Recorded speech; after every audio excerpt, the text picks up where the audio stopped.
Today we got a great question from Kahlid.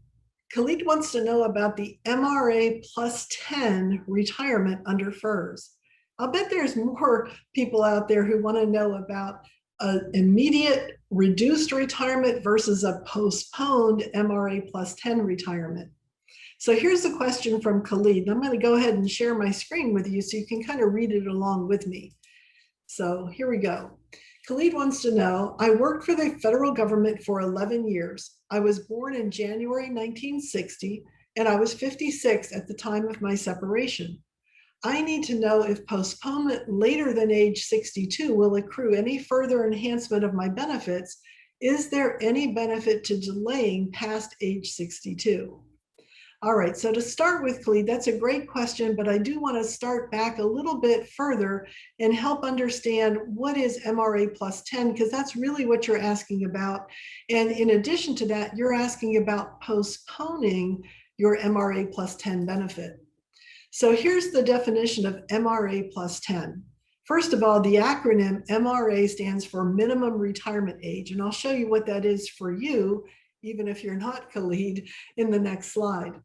But this is a provision of only FERS. The people who retired under CSRS, they don't even know what MRA plus 10 is because that doesn't apply to them. They didn't have this provision.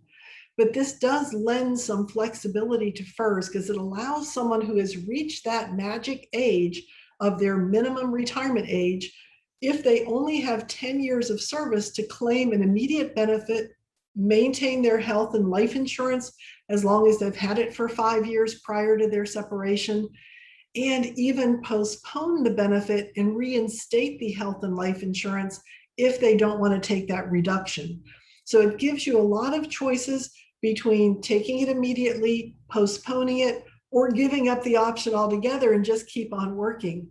So when you're facing this MRA plus 10, it pays to really look at all of your options. So the form that you need when you're filing for a postponed MRA plus 10 retirement is a RI, which stands for Retirement and Insurance 9219. So we'll give you a link to that on the Plan Your Federal Retirement website. Now, if you're wondering, what's my MRA? Well, it's based on your year of birth. So Kahlid was born in 1960, which makes his MRA 56. So your MRA could be 57, or it could be somewhere in between based on your year of birth. So here's the basic timeline when you're facing MRA plus 10 retirement. When you're first eligible is at your minimum retirement age, which, like I said, for Kahlid is 56. Since he had more than 10 years of service, he could have claimed that benefit as soon as he left the government, but he would have suffered a 5% penalty for every year that he was under age 62. Now, if he had 20 years of service, which he didn't, but if he had, he could have claimed that unreduced benefit by postponing the application until he's age 60. But in his case, he had less than 20 years, so it makes sense perhaps for him to wait until he's 62 to claim that unreduced benefit. Because if you have to take that penalty, it's a permanent lifetime reduction.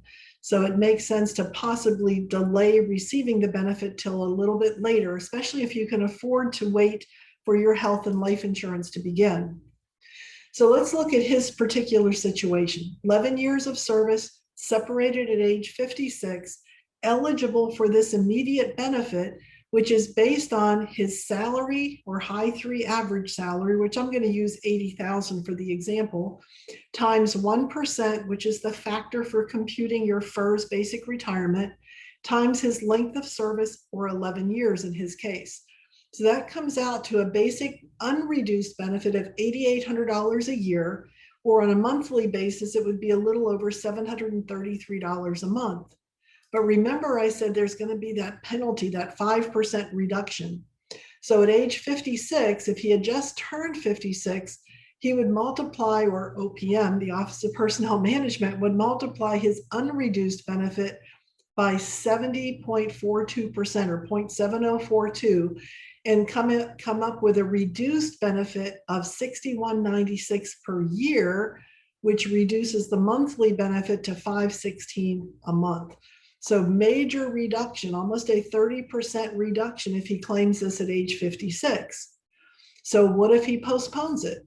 Well, then he would get the unreduced $733 a month, but he wouldn't have received anything from 56 to 62.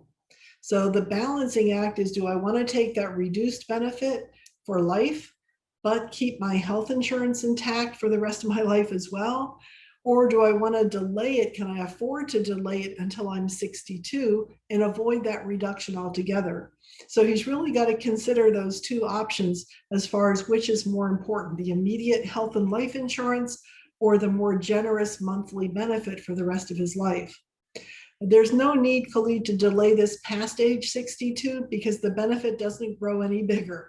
So if you're going to think about coming back to federal government, maybe that would be a reason to delay it so that you can just reinstate your service. But if you know you're not returning to federal service, I would go ahead and file for that benefit a few months before you turn 62.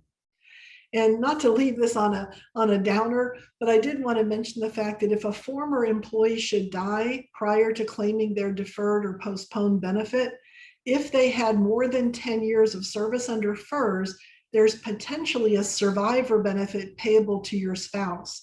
That's as long as you were married to that same person on the date of your separation. So that former employee's spouse could receive a lifetime benefit equal to 50% of the earned FERS benefit that you would have been entitled to, and no reduction for age, but that's not a benefit to dying early. So Kahlid, no reason to delay it past 62. You can go ahead and claim it anywhere between 56 and 62 by taking that permanent reduction, but hopefully you get to reinstate your health and life insurance. So I hope that helps you weigh your options. Until next time, this is Tammy Flanagan for FERS Federal Fact Check.